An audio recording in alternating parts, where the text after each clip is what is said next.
Right, let's crack on. Now, patients, all of us, can expect a dramatically reduced level of care in the NHS over Christmas as junior doctors, yes, you've heard it, begin 3 days of strike action this morning. The industrial action, combined with further walkouts at the beginning of January, will become the longest strike in NHS history. TalkTV reporter Jay Akbar is on the picket line outside University College Hospital, I'll get it out, in London.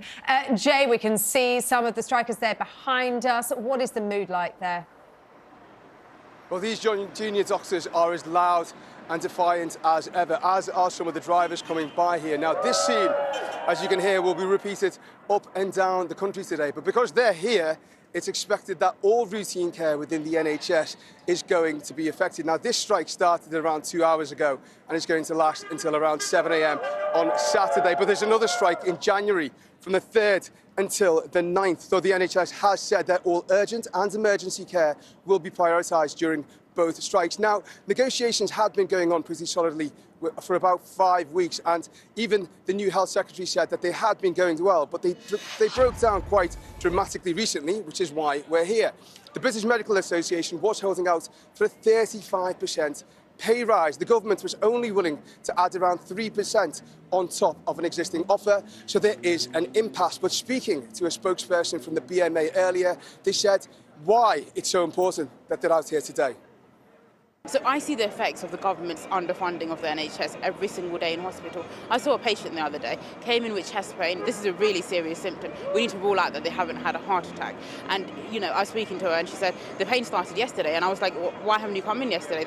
We need to get you checked out and that's really important. And she said she'd been waiting in A&E for over 12 hours to be treated for a condition that could be potentially life-ending. Now, that's the position that we're in and doctors find themselves in every single day. And the reason that these patients are waiting for so long in A&E to be seen is because we simply don't have enough doctors.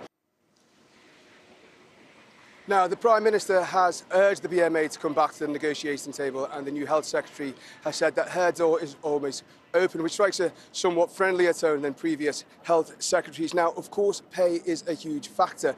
But speaking to some of the doctors here today off the record, they say they're striking for the kinds of conditions that have meant their colleagues have left the health service to go abroad instead. But we can't ignore the fact that while they are here, that NHS backlog, which stands at almost 8 million now, continues to grow. Jay, thank you very much indeed. Just one question, and thank you for joining us. I know you're around there for talk all day. What about public support and opinion? We were talking about it on the show this morning. I don't care what anybody tells me. I'll tell it to them.